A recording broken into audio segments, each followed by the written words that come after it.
Welcome to Dig, a history podcast.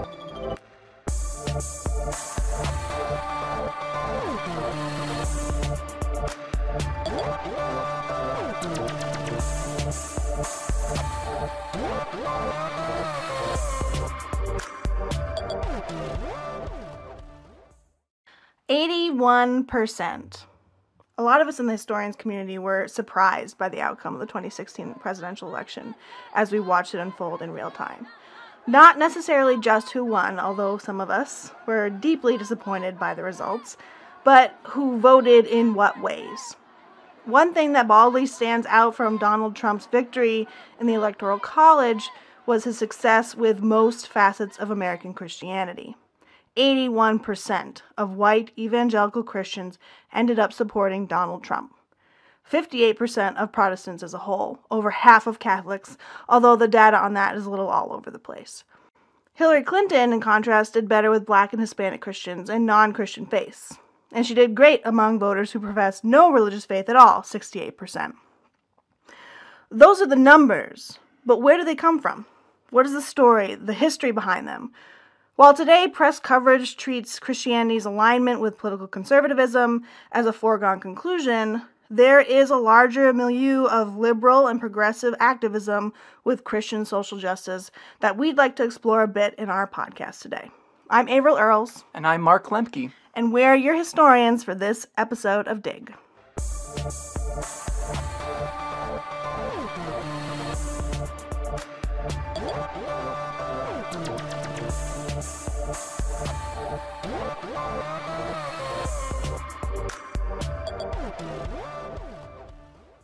So today, we are joined by Mark A. Lempke, who has just written a book on this very topic, called My Brother's Keeper, George McGovern in Progressive Christianity, which is published by the University of Massachusetts Press. Mark actually got his PhD at the University at Buffalo, just like me and Sarah, although he graduated when we were still early in the program.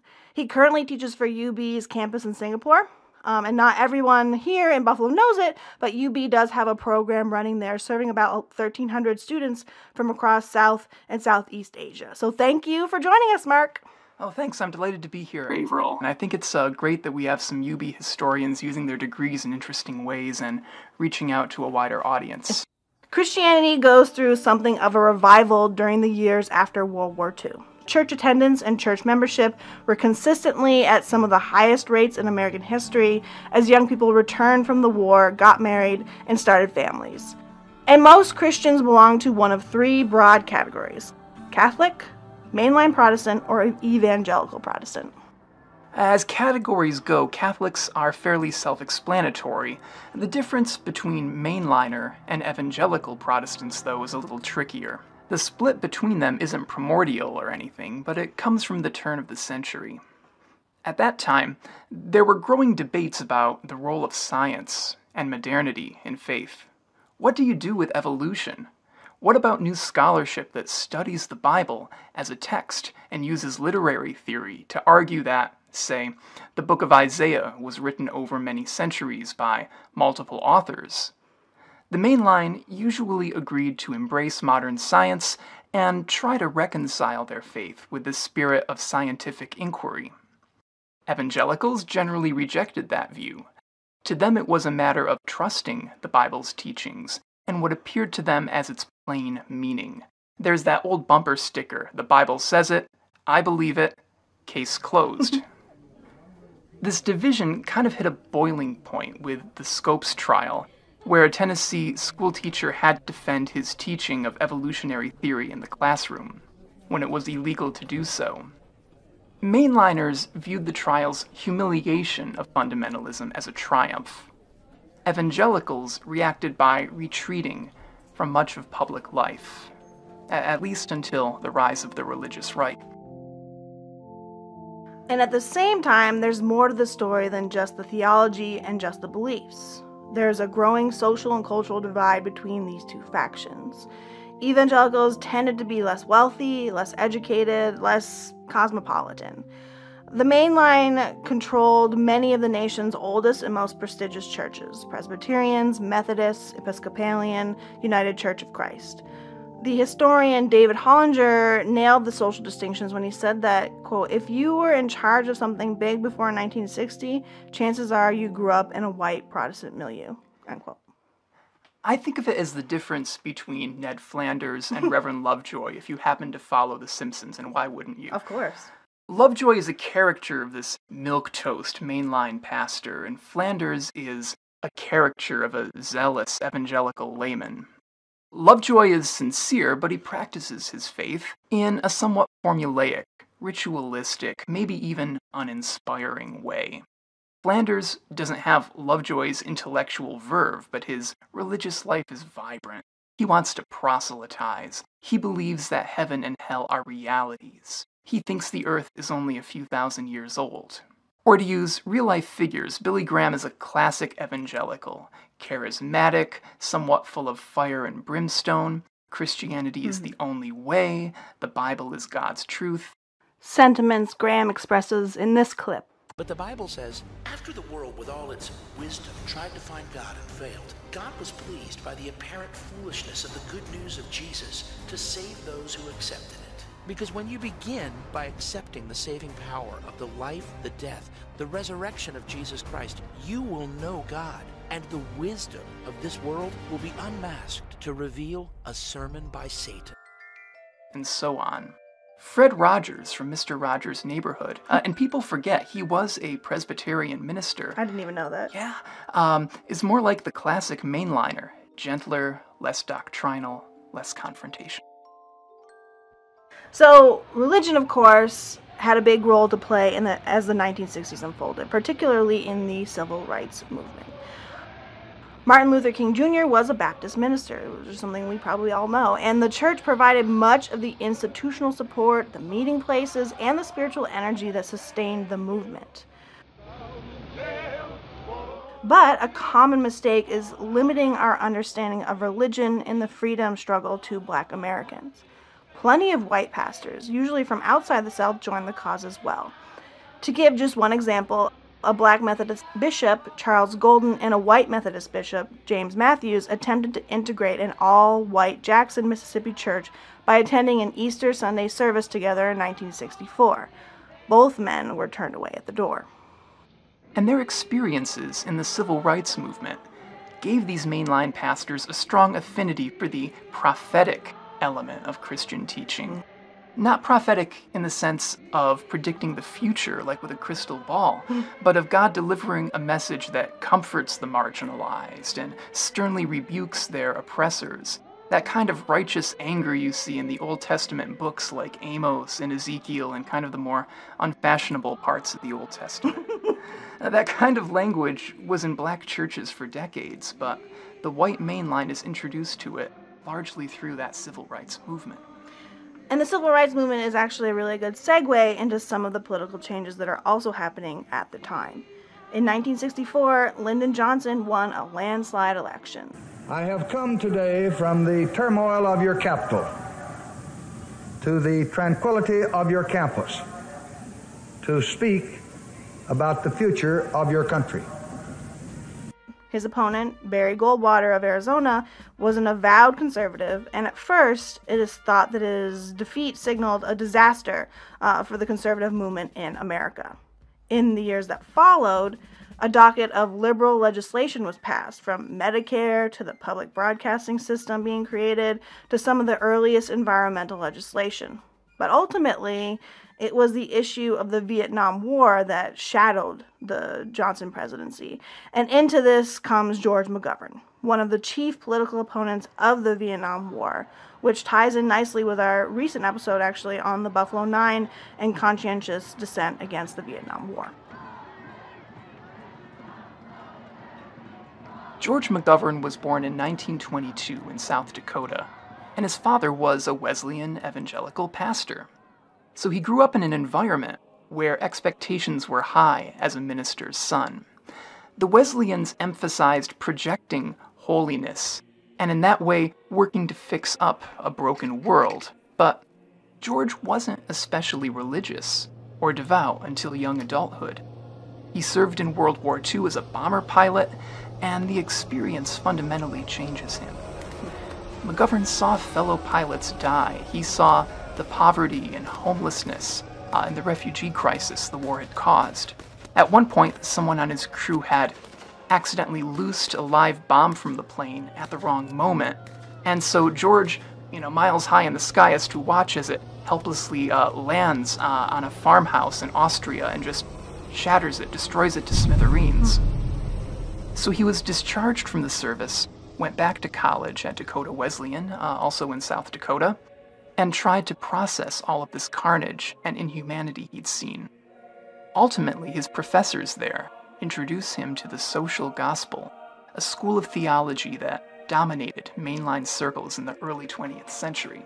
Shaler Matthews, a theologian who was part of the social gospel movement, described it as the, quote, the application of the teaching of Jesus in the total message of the Christian salvation to society, the economic life, and social institutions, end quote. So what this meant was that Christianity was more than just a creed of things that you believed. Christians shouldn't just try to save individual souls, but the whole of society. It understood sin as being collective rather than individual. And if a culture neglects its poor or fails to address prostitution or hunger, it is then committing a sin writ large. So practicing Christianity in this social gospel theology meant to these men and women achieving social justice. And they were fond of reciting the Lord's Prayer with that crucial line, "Thy kingdom come on earth as it is in heaven." So they really want to make the earth more closely resemble the peace and the justice of heaven as it exists as an ideal. And as a result of this, McGovern becomes a great devotee of the social gospel. He believes fundamentally that we all owe each other something, that we are our brother's keeper or our sister's keeper. Kind of like an anti-libertarianism in the sense that we're all invested in one another. Mm-hmm. And it so transforms him that he decides to become a minister, but part of the Methodist mainline rather than his childhood. What? Evangelicalism. Yeah. McGovern was a minister? He was, in a way. He didn't finish his training, but he studied for about 18 months at Garrett Theological Seminary outside of Chicago in Evanston. And the school there very much stressed a kind of ministry that understood economics and social issues and how poverty endured. And so for most of those 18 months, he was put in charge of a small congregation, leading services, doing baptisms, comforting the sick, the usual ministerial rounds, as it were. Which is, of course, very kind of unusual for a politician. Yeah, I guess that's true. But McGovern left the seminary ultimately. Oh. He hated the rituals of being a pastor. The only element he really enjoyed was giving the Sunday sermon, imparting a kind of teaching. That's a very politician's way of doing things. Right? Yeah, exactly, speech making. So instead he got, you're not going to believe this, a PhD in history. And that's really where a lot of McGovern's liberalism comes from. The progressive school of history was still big at that time and tended to stress the people versus the interests. If I can make a short aside here. Of course. McGovern actually had some of the same professors in grad school that some of our professors had. No way. At UB. Yeah, Oh my his gosh. dissertation advisor was a fellow named Arthur Link. Okay. And McGovern got his degree at Northwestern, but he was ultimately in Princeton by the 60s. So all of our Princeton faculty, David Gerber, Michael Frisch, had some of the same professors as George McGovern. See the parallels because Yeah. they're also very, radical. I mean, obviously they were part of the Buffalo 9 Exactly protests. right. Yeah. Yeah. Cool. So that's really where a lot of McGovern's liberalism comes from, I think. The progressive school of history that was very big at that time, if you know your historiography. And it tended to stress the people versus the interests. And when he moves back to South Dakota, he begins to see the Democratic Party as the best vessel for the people. But there's just one problem. There really aren't any Democrats in South Dakota. So he has to build the party from the grassroots up, and that training helped him in his campaign for the presidency. He has to drive across the state, give speeches, solicit donations, and ultimately he was narrowly elected one of the state's senators in 1962. And so at that point, Vietnam was hardly a blip on the national radar. It was only with the attack on the Gulf of Tonkin in 1964, 2 years after McGovern was elected, that the war escalated and the number of draftees increased, and the commitment to keeping South Vietnam from communism became a priority. And McGovern actually voted for the Gulf of Tonkin resolution. Only 2 senators voted against it. And he always viewed that as the biggest mistake he made in his career. His social gospel views and his training as a historian made him reluctant to think that the U.S. could just prop up the unpopular Diem regime in Vietnam and its successors. When he visited Vietnam just a few years later, he was appalled, really shaken to the core by what he saw.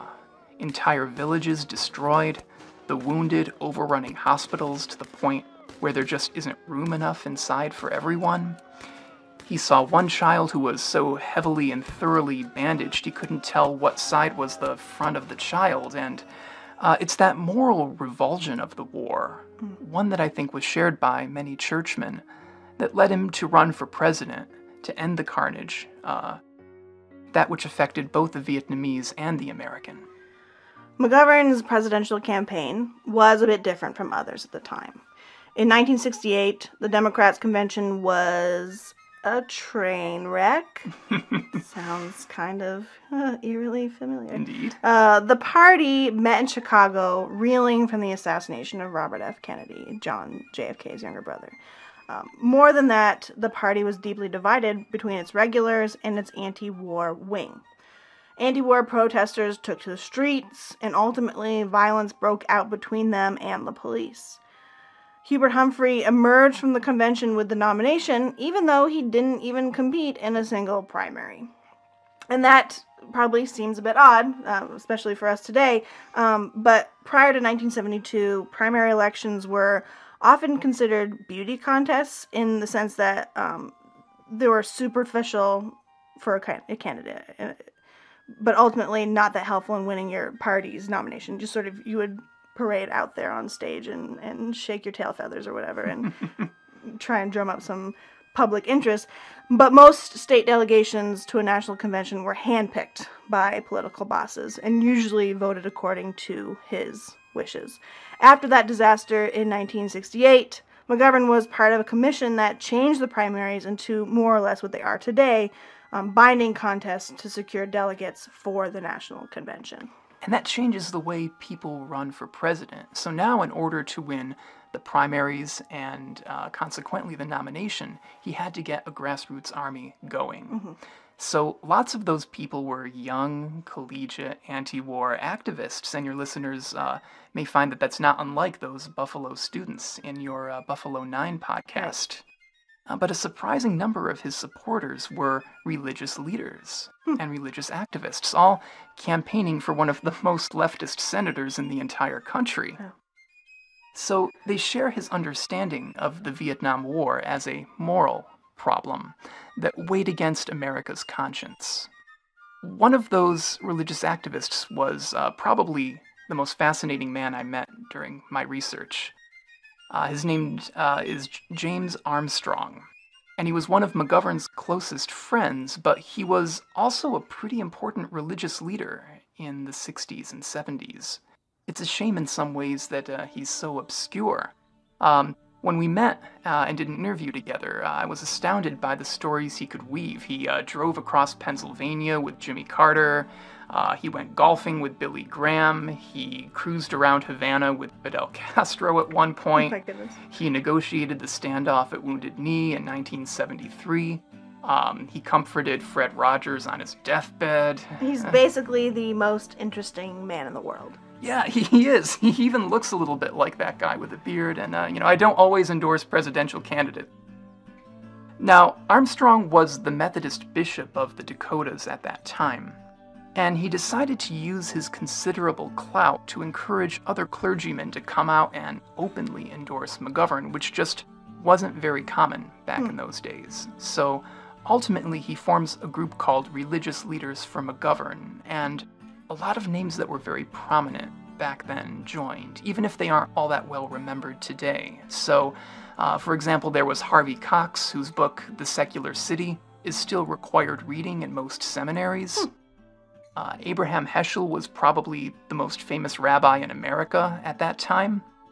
There was William Sloane Coffin Jr., an Episcopalian leader who was notorious for aiding draft resistors. And Armstrong often goes beyond mere endorsement.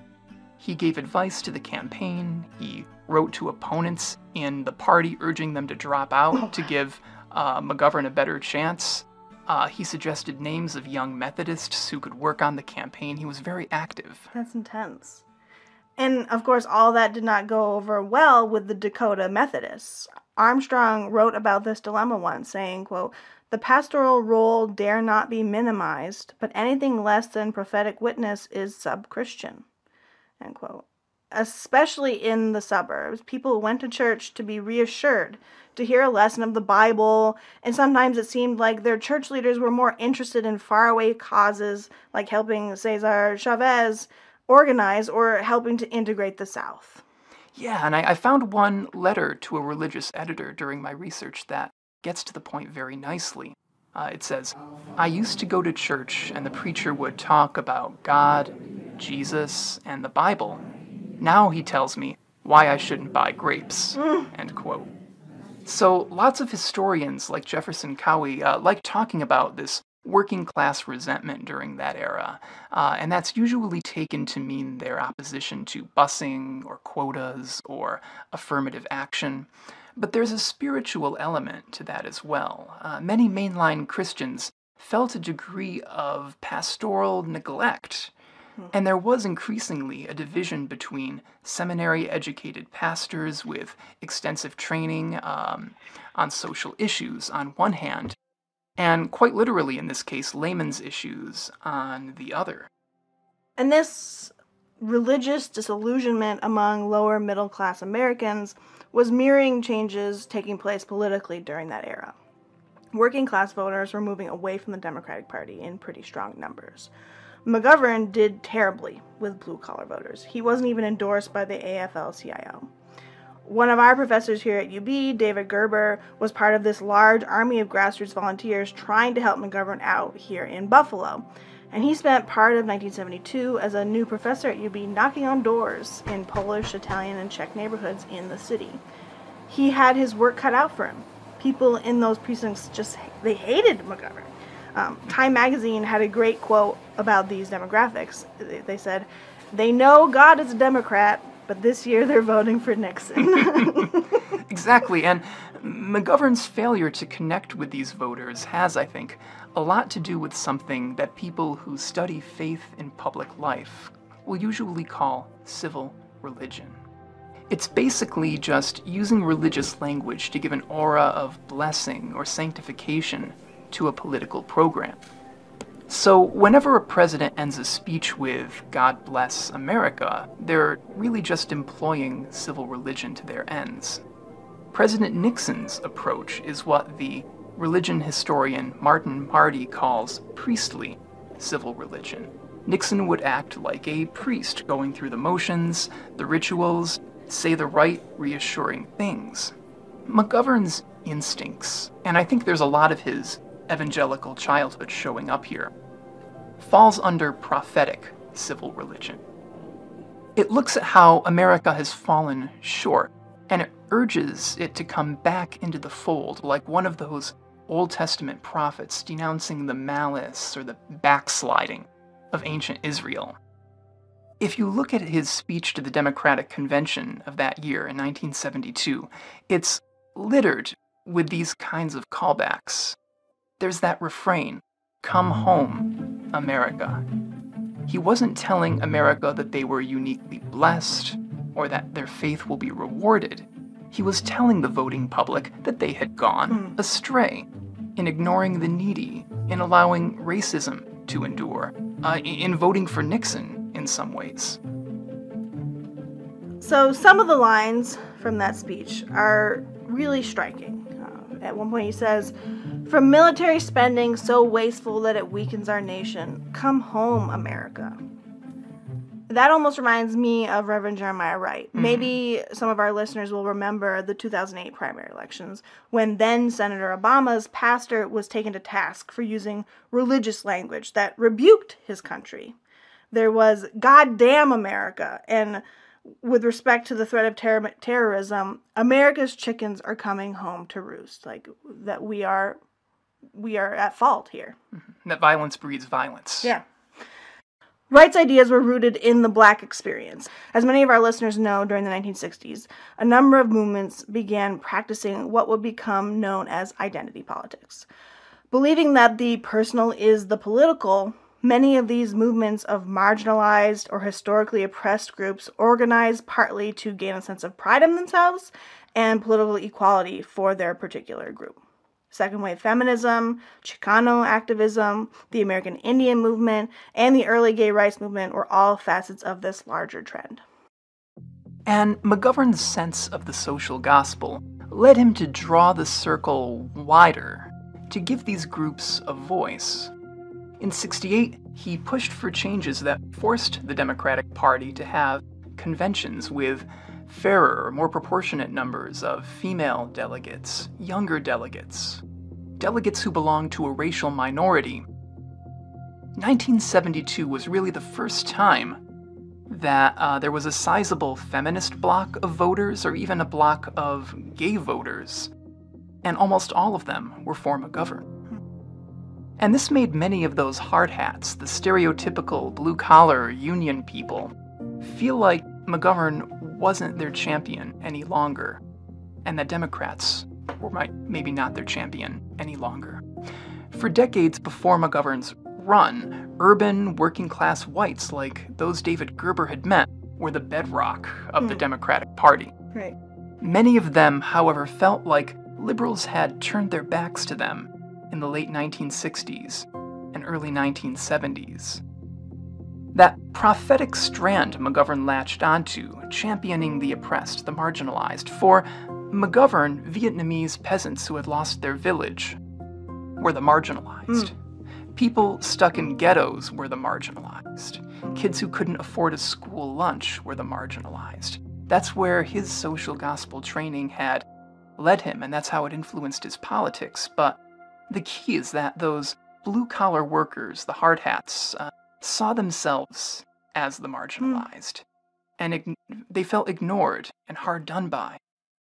When Nixon talked about his silent majority of hardworking Americans whose voices were drowned out by shrill hippies protesting the troops in Vietnam, they identify with that language. They respond to that language. So obviously McGovern lost that election, otherwise you'd probably remember President McGovern. He ended up with only 39% of the popular vote, which is pretty abysmal. That's terrible. Yeah. He barely carried Democratic bastions like New York City, or for that matter, Buffalo. He only won one state, Massachusetts, plus the District of Columbia.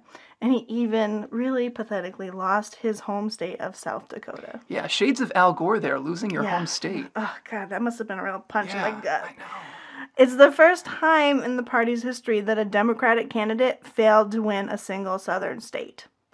And what's more is that the loss was McGovern's alone.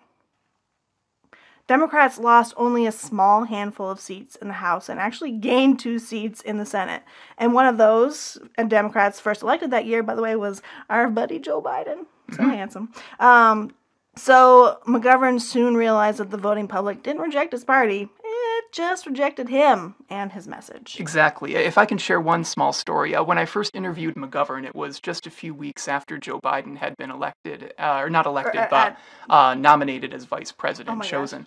And since they had served together in the Senate, I asked McGovern what his thoughts were on Joe Biden, and he thought, and he furrowed his brow for a little bit, and he said, well, I thought he might be a good vice president of a local chamber of commerce or something.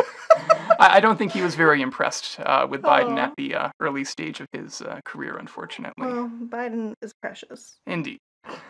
So the magnitude of that loss forced many of his religious supporters to start working outside of electoral politics to make their voices heard.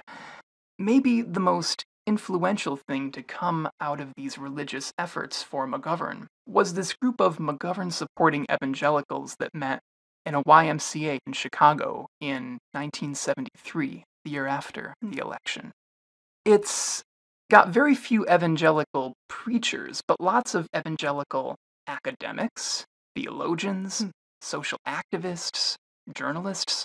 One wag recently called these people the faculty lounge of American evangelicals. Kind of its more abstract and intellectual wing. They hammered out a manifesto called the Chicago Declaration of Evangelical Social Conscience, and it's a striking document. Particularly nowadays when we so associate evangelicals with right-wing politics. Yeah. So you have people who are just as evangelical, they believe the Bible just as literally, and so on. And collectively they repent for having neglected the poor, for treating women like second-class citizens, for being silent about racism, for putting their country and its wars before their God. And one of them, Jim Wallace, started an organization that's still around today called Sojourners. And originally, as a collective, the members of Sojourners worked in one of the poorest neighborhoods of D.C. to share life and work collaboratively with people living in those areas. So they're still active, but it's activism of a very different kind. So you had evangelical, Bible-believing Christians meeting together, endorsing what looked like a very progressive agenda. Yeah. Most people are probably, aware now of the Christian right and as a monolithic sort of entity in the United States, because it's been on our political scene seemingly overwhelmingly for it's been over a decade, one 2 decades. Of the big facts of American political life. Evangelicals are conservative. It's almost a mathematical axiom. Right. And can't have one without the other. Exactly. And then those people kind of complicate the story, I think, in some really interesting ways. Like a Christian left. Yeah, I wonder about that myself. Are they a Christian left? And that's what I find astounding about all of this. McGovern had all those mainline supporters like Jim Armstrong and those evangelical supporters as well, like Jim Wallace. I think the key difference is this. The Christian right tends to view American Christians, particularly white conservative Christians, as the victims of the changes wrought by the 1960s. Having a populist group calling themselves the moral majority, after all, implies that there's an immoral minority somewhere that's taken control and has disadvantaged you in some way. So, a lot of the anti-elitism we saw in the last election cycle has some roots there. For this progressive Christianity, they would be more inclined to see Christianity as part of the problem. They would see it as having abetted racism. I mean, I study religion and politics for a living, and I probably couldn't name 5 white evangelicals who were unequivocally supportive of the civil rights movement in the 60s. I just couldn't do it. Or having endorsed militarism, or having shuttered itself off in the suburbs. If you boil it down to the human condition, people just don't want to hear that they themselves are partly at fault for the problem. There's a sense of repentance, I think, and introspection in the Christian left that I think was almost wholly missing from the Christian right. Right. So, although Jimmy Carter was himself an evangelical, most evangelical Christians moved in another direction during the late 1970s. By the time we get to 1980, Christianity politicized. Many traditionalist Christians were critical of the growing secularization, that God was losing his place in schools, in government, and public life. The Supreme Court case Engel v. Vitale had ruled against school-led prayer in public schools. Others were concerned about how the Equal Rights Amendment might affect family and gender roles. Andrew Hartman does a great job of explaining these strains of worry and anxiety in his book, A War for the Soul of America. And then, of course, there was abortion. Oh, that's very true, and nothing galvanizes the Christian right so quickly as abortion. an issue which, frankly, almost nobody cared about very much prior to the late 1970s, with the important exception of the Catholic community. I read almost every evangelical periodical out there during the 70s, and whatever they issued the month that Roe v. Wade happened, their reaction is an astounding meh. They just didn't care that much. Really? They thought of abortion largely as just something Catholics cared about. And there's still that somewhat, I don't want to say anti-Catholic tinge, but a little bit of that separation from Catholicism that's still dominating the evangelicalism at the time. So Francis Schaeffer, one of the leaders of this Christian right, used the term co-belligerence to describe their strategy. That simply means getting a lot of people angry about the same things in a coordinated way. So the issue of abortion, the role of prayer in schools, all these cultural touchstones catch fire. In more insular communities, suburbs, rural areas, the people who got on board with the program came from all over the spectrum of Christianity. More conservative mainliners, lots of Catholics, evangelicals, of course, Mormons. There's a commonly held belief that America had become a more permissive society to its detriment. So you're getting sort of the other side of that story that Sarah and Elizabeth were telling in the Jane, Roe, and the Pill episode that we did a couple months ago. The rise of the new right, essentially, in this evangelical movement. So activists like Phyllis Schlafly, who you're probably familiar with, we talk about her a lot on this podcast, and her Eagle Forum, built what Hartman calls the ecumenical bridge to like-minded conservatives of different religious faiths. Pat Buchanan famously called this a culture of war when he addressed the Republican National Convention in 1992. Yeah, it's frustrating, at least to me. People like Jerry Falwell spent the 1960s criticizing ministers for getting involved in political struggles.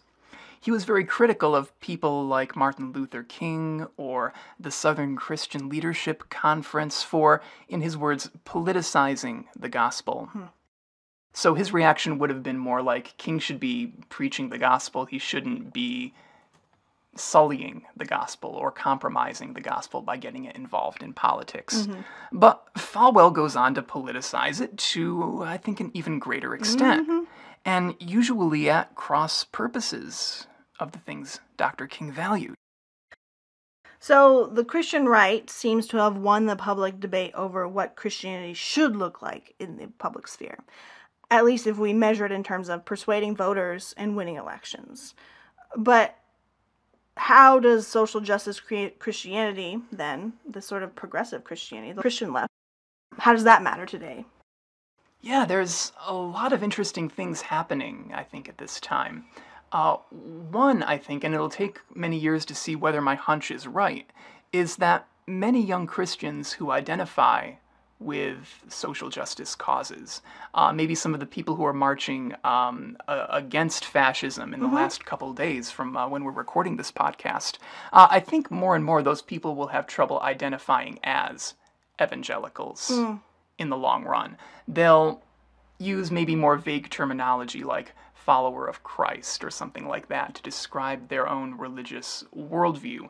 And increasingly, I think evangelicalism may very well end up being a smaller and smaller circle. They are, rightly or wrongly, hemorrhaging the young at this point. So certainly I think that's one big trend to look at in terms of how this plays out. Yeah, so almost creating a fourth category of Christians. So beyond the mainliners, the evangelicals, and the Catholics, you'll have this Exactly. Followers of Christ or whatever. And that's why I love studying history, because the categories we use can sometimes erode over time, and we watch that happen in real time. So when I look at where young people with more conservative theology might be, I think of someone like Nadia Bowles-Weber's church in Colorado. Are you familiar with it? No. Oh, she has a church called the House of All Saints and Sinners, or maybe it's Sinners and Saints.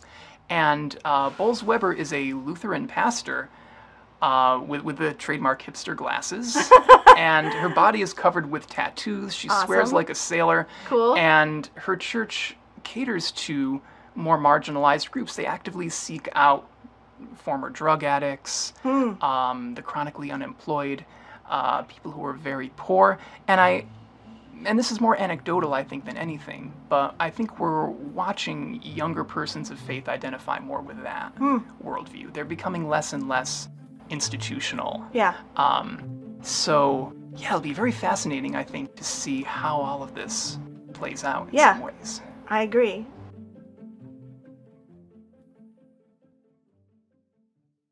So, I mean, I guess we can talk about how there's some parallels here, obviously, with the last election cycle and the epic fail of the Democratic Party to, I don't know, succeed in any way, and the surprising, but maybe not surprising, troubling win of Donald Trump. So how do you think the whole religious question fits in with how Hillary approached her campaign, how Donald Trump approached his campaign? Right. I mean, so much of the oxygen in public discourse has been taken up and consumed by the proud, belligerent, unrepentant Trump voter. Right. So I think it'll be interesting to observe and look at a group that I'm more inclined to call the reluctant Trump voter. People who just couldn't bring themselves to pull the lever for Hillary for whatever reason, voted for Donald Trump and took a long, deep, contemplative shower afterward. So that's certainly one element that I think we'll look at. But I was surprised at how poorly Hillary had engaged with the religious community, especially because, and many people don't know this, and in some ways it's her campaign's fault that we don't know it. Hillary was a very active lay Methodist. Her entire worldview came from meeting a social gospel minister, not unlike McGovern's college professors, when she was in high school. And so that didn't communicate for whatever reason. Hillary is very conversant on religious discourse. She has a history of, I think she taught Sunday school like Jimmy Carter for a while. Really? And that just didn't communicate in any discernible way. And yet, conversely, you look at the other side, right? We saw repeatedly Donald Trump fail to communicate any religious knowledge at all. He famously talked about Bible books that didn't exist, like 2 Corinthians, kind of fumbling. 2 Corinthians, that's the whole ball game. You could just kind of watch him talk about something he wasn't at all familiar with, and in the end that didn't matter at all. Right? You had all these evangelical pastors endorsing him. Jerry Falwell's son endorses him. I'm pretty sure figures like Pat Buchanan endorsed him. Weirdly, Donald Trump's personal spiritual advisor is, I'll need to look up her name afterwards, but she's the wife of Journey's keyboard player. What? So, that kind of famous piano riff from Don't Stop Believin'. His wife is Donald Trump's that's weird. personal pastor. It is weird. There was this morality that didn't communicate. And I think part of that is that there's this intense introspection within mainline schools of thought, like Hillary's Methodism, where people are reluctant to talk about their faith in public, or they don't have practice talking about it. Jimmy Carter was an evangelical, and using language like, I am a born-again Christian, I have been changed because of my relationship with Christ. That is as natural as breathing in and out for an evangelical. For a mainliner, they struggle to find that language. There's almost an embarrassment of talking about it, that sense of it's not polite to talk about religion in public. So in the end, that may have cost her. I mean, I was expecting evangelicals to vote for Donald Trump heavily, but losing mainline Protestants, this kind of more, I almost want to say country club branch of American Protestantism that put more emphasis on decorum and knowledge and competence. Watching that block go for the Donald was, I think, much more surprising, at least for me. No, I would agree. That was probably one of the more shocking elements of this. And it was strange to watch the election happen in Singapore. Oh, I bet. Yeah. How did people, not even related to this, how did they react? It was astonishing. Because we're 12 hours ahead of the East Coast, your election night is our election morning. So it's Tuesday night in America. People are turning on the TVs, watching the results come in, and it's Monday morning in Singapore. So I had to teach an 8:30 class that morning as the results are first trickling in. I went and watched the results come in with one of my colleagues, was shocked. Because, Hillary had been declining a little bit in the polls, but most of us expected her to limp across the finish line. And we saw Donald Trump had gotten elected. And then I have to go and teach a 3:30 class. And what was really difficult, at least for me, was that particular class I was talking about. I was kind of finishing my second wave feminism lecture and segueing into the LGBT movement. And I held myself together pretty well that day on the whole. But there was this moment where I had to talk about Shirley Chisholm's campaign for president. Some of your viewers and listeners may know that Shirley Chisholm was the first black woman to run for president. Also in 72, she was one of McGovern's opponents. And there was just this moment where I really wanted to... I had always envisioned giving that lecture and saying, and now a woman has been elected president, and a black person has been elected president, and watching that kind of slip away. And I'm not ashamed to say I started tearing up a little bit. That was a very hard lecture to give. But yeah, Singapore was astounded by this as much as anything. They're very much a country that focuses on decorum, and there's almost this strong Confucian element. Singapore is about maybe 65-70% Chinese by ethnicity. So watching someone belittle opponents and things of that nature, talk about sexually assaulting women, and to watch that person get elected, as strange as that was, as surreal as that was in America, it was surrealism squared from a Singaporean perspective. Absolutely. To look on that and oh my God, think about all your partners in America and who did they vote for? So if I can ask, how was the reaction in the U.S. since I was away? Well, or the particular sliver of the U.S. that... So, when the election results came in, I also had to teach, and I was teaching fascism that week, so... I started to cry immediately when I sat in my first class, my first world history class. It was a rough lecture to give. Sure. That's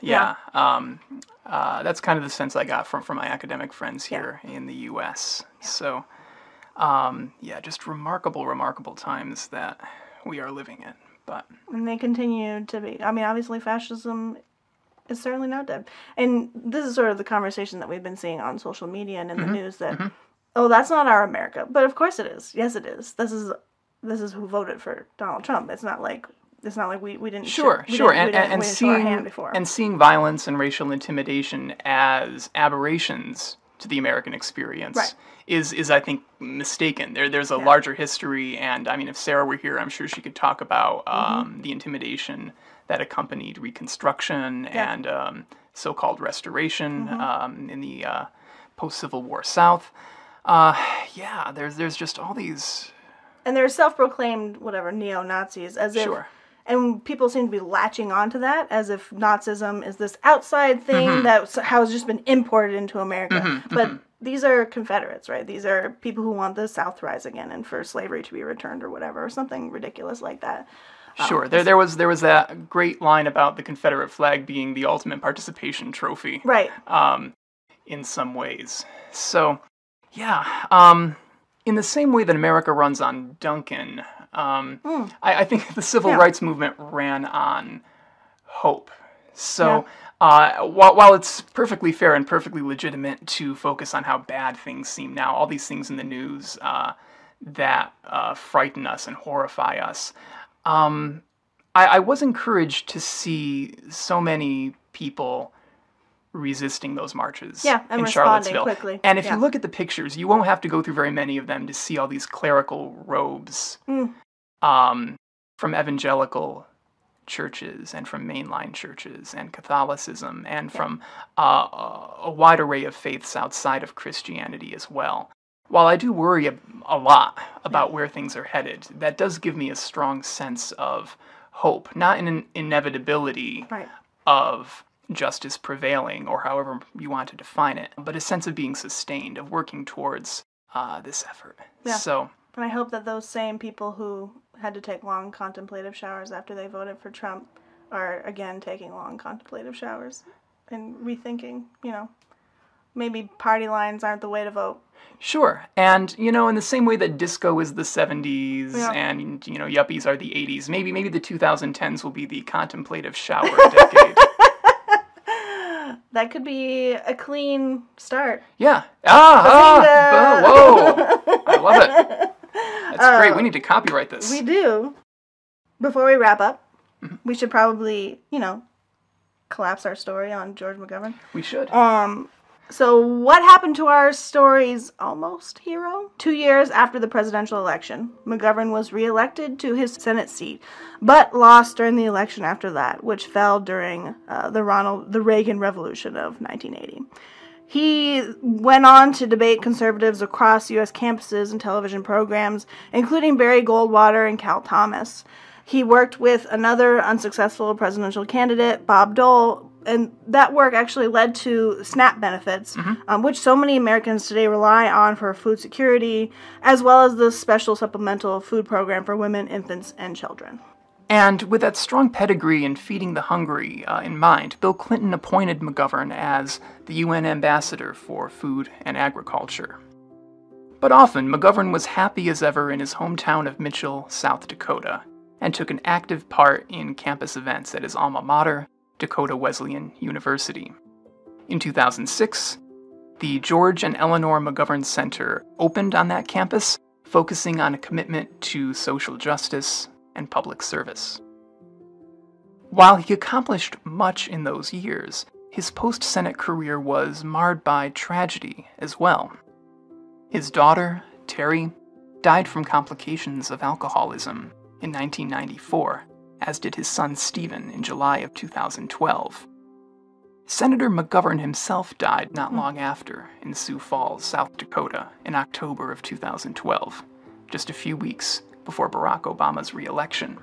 But I think there's this kind of almost poetic justice in him passing away when he did. If you look at Obama's victory in 2012, two political scientists call it George McGovern's revenge, because it's an evolutionary improvement on the kinds of people George McGovern won in 1972. Young college activists, Black Americans, Hispanic Americans, single women, the LGBT community.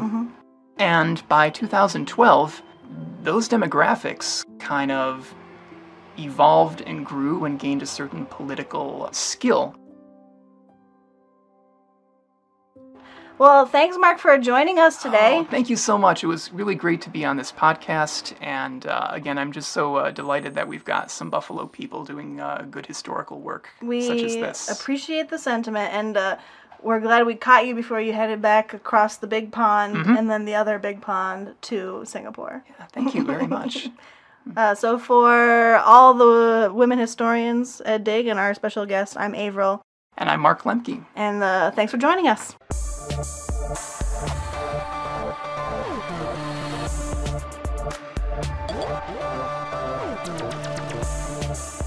This podcast was produced by the historians of DIG, Elizabeth Gardner-Mazurek, Sarah Hanley-Cousins, Mercer Rhodes, and me, Averill Earls. You can find show notes and further reading, as well as the archive for the History Buffs podcast at digpodcast.org. Follow us on Twitter, Instagram, and Pinterest at dig_history, and on Facebook at Dig Podcast. Thanks for listening.